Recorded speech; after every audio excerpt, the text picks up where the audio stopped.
A morte do grupo Mamonas Assassinas ainda é cercada de mistérios. Por que, até hoje, 7 anos depois de o processo ser arquivado por falta de provas, as famílias lutam para reabrir o caso? Que revelações escondem as imagens do radar na hora exata da tragédia? E as gravações suspeitas do diálogo entre o piloto e a torre de controle instantes antes da queda do avião?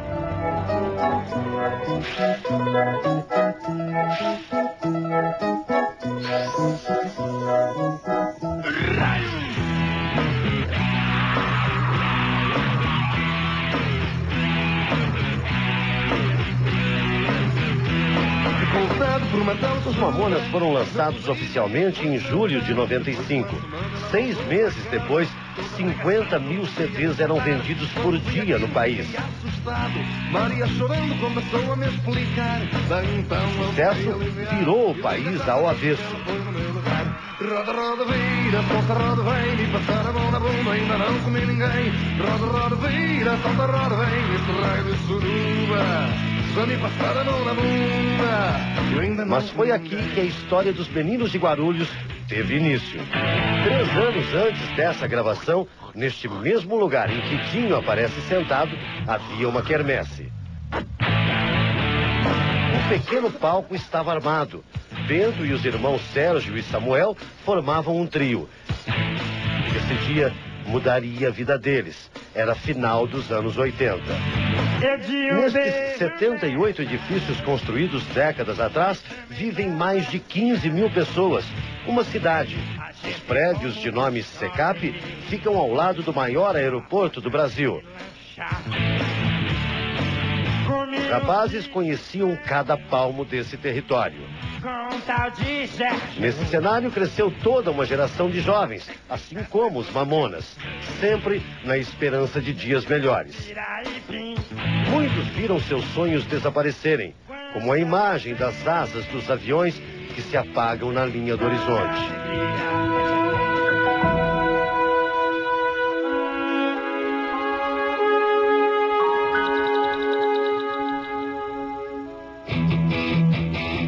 Para esses meninos pobres da periferia, sonhar o impossível era simples e divertido.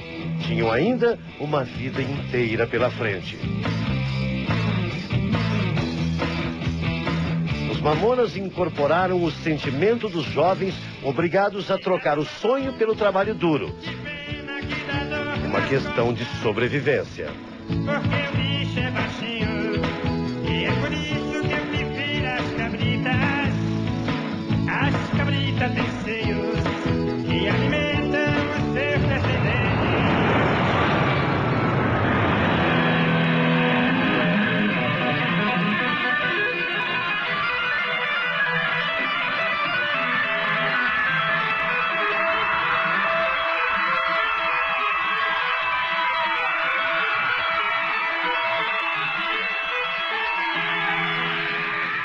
Deixaram uma grande lição para as pessoas. Se você acredita no teu sonho, lute. Vai até o fim, porque aí tua consciência vai estar limpa. Se você não conseguiu, mesmo que você lutou, pelo menos um dia você vai embora desse mundo falando, olha, eu tentei fazer o que eu gostaria de fazer. Não consegui, paciência. Mas isso eles mostraram. Porque você imagine antes dos Mamonas o que foi a luta e não conseguir, e gravar um disco, e aí não vender nada. Nós gostamos de vocês! Eles eram jovens, a carreira havia estourado e prometia mais, muito mais. Parecia um sonho. Eles queriam lançar o próximo disco, né? Fazer sucesso mais do que já tinha, continuar alegrando o povo, assim como o Senna alegrou um dia.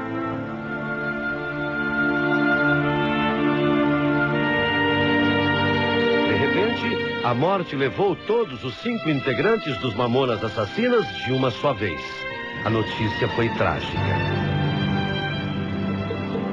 Neste momento, os homens do Comando de Operações Especiais da Polícia Militar estão trazendo os corpos dos integrantes do grupo Mamonas Assassinas. O ginásio Pascoal Tomeu, em Guarulhos, foi tomado pela multidão. Do lado de fora, muita gente disputava um espaço na fila que dobrava o quarteirão. A polícia bem que tentou botar ordem, mas o cordão de isolamento pouco adiantou. No empurra-empurra, dezenas de crianças se perderam dos pais e pelo menos 100 pessoas, a maioria garotas, passaram mal e foram atendidas no posto médico do cemitério. A cada caixão que é colocado no carro de bombeiros, os fãs aplaudem muito. Eu não tenho assim muito o que dizer, só sei assim, ele, pelo que ele fez, é muito pouco pelo que ele ficou aqui. O acidente nas últimas horas daquele sábado de março chocou a família brasileira. Os fãs acordaram com uma novidade difícil de acreditar. Não dá pra acreditar que ele morreu.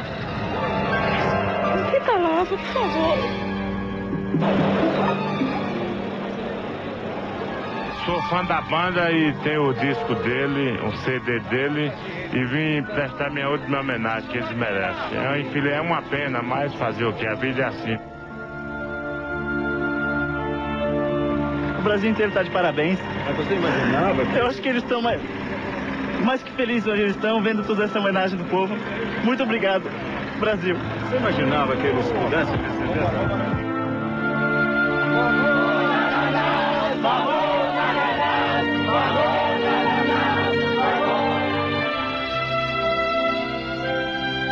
O desastre deixou o país inconformado. Os fãs queriam uma explicação. O que havia acontecido? Por quê? Como? Começava uma caçada aos culpados pela morte dos Mamonas Assassinas. O imaginário popular e a dor formularam teorias. Os boatos correram o país. Pelas ruas, muitas hipóteses. Dinho estaria pilotando o avião na hora do acidente? Uma bagunça dentro da cabine provocou o desastre? Verdades? Mentiras? O advogado das famílias dos Mamonas também tem uma versão. Para ele, só há uma verdade. A culpa é somente dos 3 controladores de tráfego aéreo. O advogado assegura, o piloto do avião dos Mamonas não foi devidamente orientado ao tentar pousar no Aeroporto Internacional de Guarulhos, em São Paulo. Essa gravação revela o diálogo do piloto com 2 torres de controle. Uma em São Paulo, chamada de APP, e outra no aeroporto de Guarulhos. Na imagem do radar, o avião dos Mamonas é simbolizado pelo prefixo PTLSD. O advogado é claro, uma série de erros das torres de controle jogou o avião contra a Serra da Cantareira. O primeiro deles foi quando o piloto pediu orientação sobre a velocidade. Olha a pergunta que ele faz. Se você puder congelar, ele faz uma pergunta para o controlador, se ele pode manter aquela velocidade. O controlador, sim. Só que depois do acidente, o Ministério da Aeronáutica diz que o piloto estava rápido demais. Mas se foi o controlador que autorizou.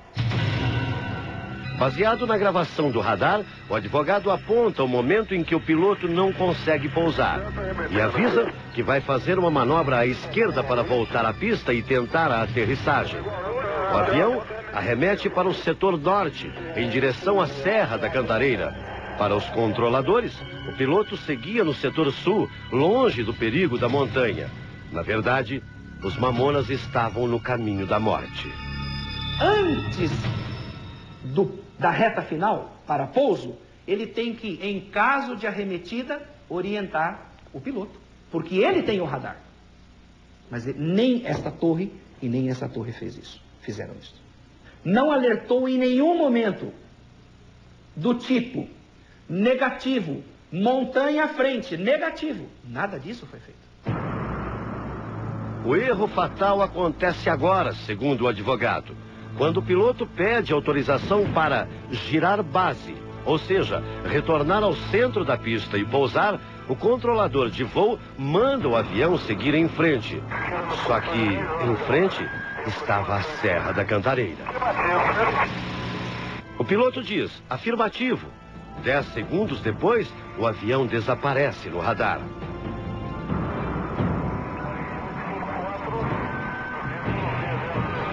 A torre de controle chama o piloto.